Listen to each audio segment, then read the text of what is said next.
बेराळ फाट्यावर भीषण अपघात, एसटी बसने दुचाकाला उडविले. पतीचा जागीच मृत्यू तर पत्नी गंभीर जखमी. B20 न्यूजचे बुलढाणा चिखली प्रतिनिधी किसन शिराळे पाटील.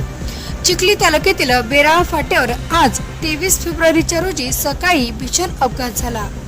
जांभोरा येथे जाणाऱ्या केळदीतील दाम्पत्याचा दुचाकीला एसटी बसने धडक दिली.